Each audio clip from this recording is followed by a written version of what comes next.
Guys in the place, no doubt, man. And there's enough artists. I mean, like, you have to say there's a whole school of artists coming behind you. You know, you're kind of a leader in that regard, you know? Well, I mean, I wouldn't say that. I would say, you know, we're all leaders. You know, we're all singing the same song. You know, just in a different way, you know? I just give thanks for being a part of the movement. You know, as a leader, yes, because I was always taught to be a leader. So for Mr. Leader, yes, I'm a leader.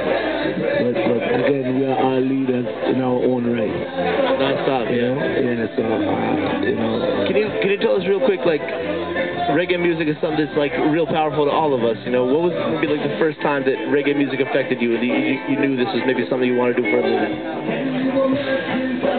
Well, when I first heard the rhythm of reggae music, I heard that from my mom. My mom is a singer, and as a youth man, I used to travel all over with her, watching her sing. And she would play a little reggae in her performance. For me, that was one of the first times I have heard reggae. And then later on, going back and forth to school with my father, he would play Bob Marley and tap on the dashboard, you know. And then later on, I'm chilling with my brothers and they're playing Jacob Miller, you know. So it was just segments of time going through and getting different music. And I could remember lots of times in the house we'd listen to a lot of Marvin Gaye and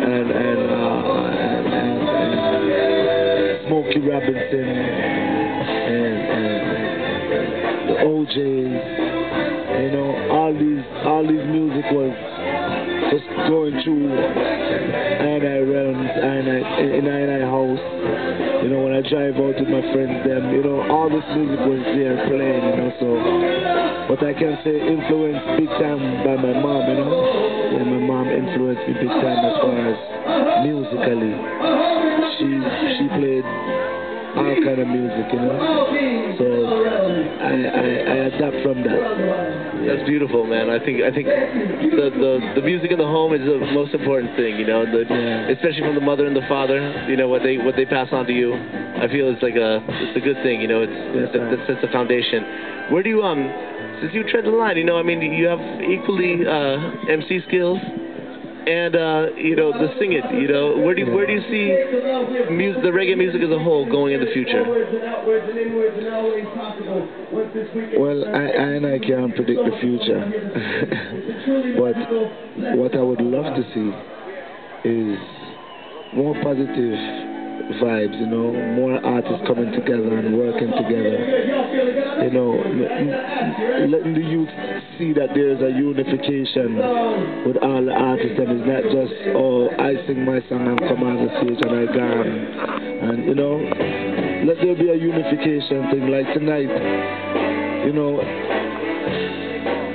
unfortunately, you know, the power did go, but it was such a royal feeling to be on stage with Luciana, Batch, Sila, Pato Bantan, the band, enough different artists, you know, Miss J. Pirelli, you know, it's like it was like a crazy feeling, you know, like goosebumps, can't done.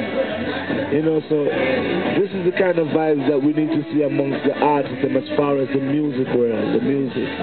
You know, so that the people who is looking on and listening to the music can see that, yes, what they are singing about is really actually how they're living it. You know, a togetherness, you know.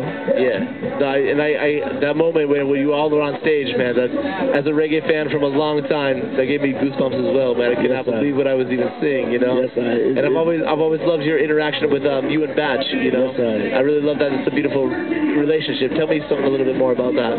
Well, Batch, wow, my brother, man, my brother. I could go on and on about Batch, man. You know, he's a very good brother, talented brother.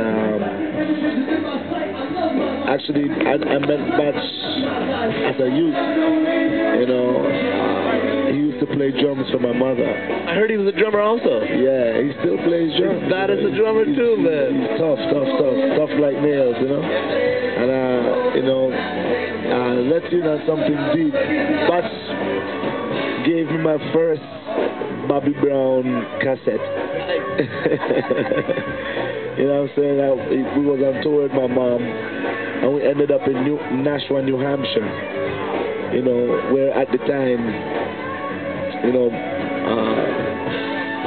the bassman got locked up just for walking in the streets. You know, so that was back in those times, way back when. You know, and you know, from that, it evolved into nothing. I went to school, met up with Batch again. He was playing for a band called Motion Band in Boston, which is Boston's #1 reggae band at the time. He was back in Buju Banton and any artist you could name, they was back in them.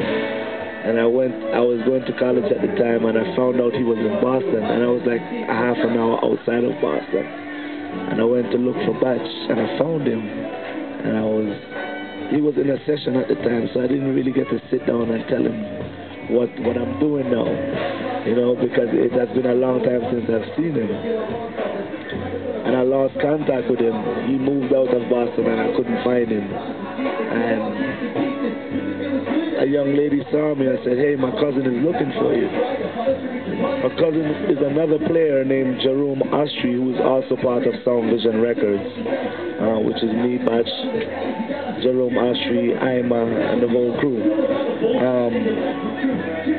So I went to go see Jerome. And when I went to go check Jerome, there and behold, Batch was sitting in the studio. So finally I got to tell him, "Hey, you know, this is what I do now. I sing, you know, I'm trying to do my thing."